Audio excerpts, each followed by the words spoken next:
2025 NBA Rivals Week, Wemby's homecoming, LeBron vs. Steph, and a finals rematch. The 2025 NBA Rivals Week concludes Saturday with 4 exciting matchups, including a 2024 finals rematch between the Dallas Mavericks and Boston Celtics. After a dominant return to France, which included a 30-point, 5-rebound outing against the Indiana Pacers, Victor Wembanyama and the San Antonio Spurs will face off again against Tyrese Halliburton and co. in a rematch in Paris. Team USA Olympic teammates LeBron James and Stephen Curry will go head-to-head for the second time this season as the Los Angeles Lakers and Golden State Warriors duel in a Western Conference battle.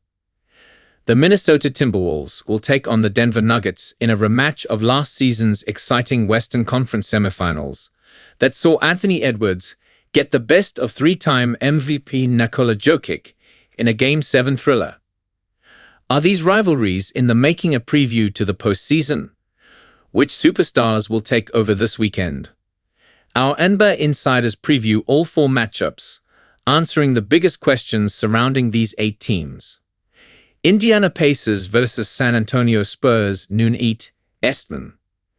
What is behind the Pacers' recent surge, and can they hold on to it for the postseason? Although the Pacers are playing slower than last season, currently ranked 7th after finishing 2nd in pace last season, their speed and pace covers up deficiencies on the defensive end.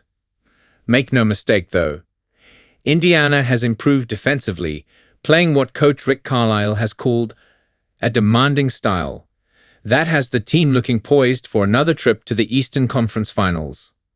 The Pacers own a record of 14-5 since December 13, and 4 of those losses came against contenders such as Oklahoma City, Boston, Milwaukee, and Cleveland. If they sustain the improved level of play on defense, the Pacers have a chance to ride that momentum into the playoffs. What will it take for the Spurs to break into the top 6 in the West? San Antonio isn't far out of contention, but a couple of issues have plagued the Spurs. Offensively, San Antonio gets caught up playing the opponent's game, a product of lapses on defense, which can lead to devastating outcomes like we saw in 3 straight losses before Thursday's win over Indiana in Paris. Lack of communication defensively remains a major issue. The Spurs keep saying they can no longer use youth as an excuse for uneven performances, and prospects for moving up in the West won't improve until San Antonio gains a level of consistency in those areas. With 1 game down, Victor Wembanyama's homecoming is ____. Shaping up to be the huge success that Wembanyama and the Spurs hoped for. Wembanyama wanted to shine in his native France, and he did just that Thursday in producing his 7th game with 25 points, 10 rebounds, 5 assists, and 5 blocks. In just his 2nd NBA season, Wembanyama already ranks among the top 6 all-time in such games. Most importantly, San Antonio secured a win propelled by a strong collective shooting night, in which the Spurs demonstrated they can deal with fast-paced teams like the Pacers. Denver Nuggets vs. Minnesota Timberwolves, 3 p.m., ABC, ESPN+. Are Westbrook and Jokic the due to lead the Nuggets into the playoffs? Russell Westbrook has been an awesome story this season, a former MVP who has bounced around the league in recent years.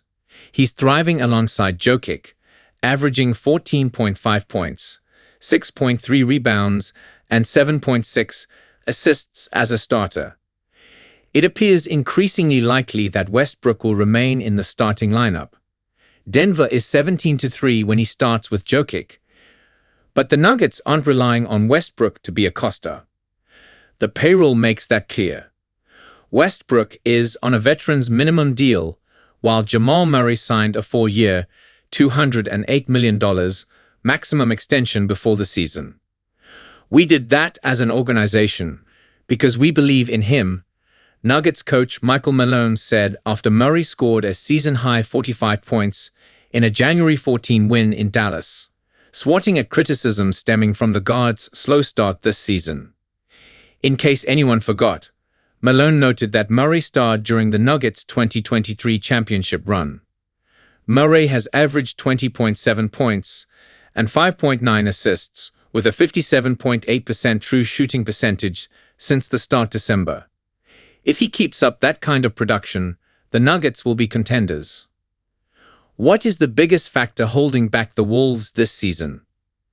Minnesota has a terrible tendency to get stuck in the mud offensively down the stretch of games. The Timberwolves' 29 clutch games, within 5 points, in the last 5 minutes, lead the league, many of those because seemingly comfortable leads crumbled late in contests, and ranked 28th in clutch offensive efficiency, 98.5 points per 100 possessions. This is where Anthony Edwards has the most room to grow. He ranks last in the league in clutch plus-minus, -49. In large part because Edwards relies far too much on hero ball despite often being double-teamed.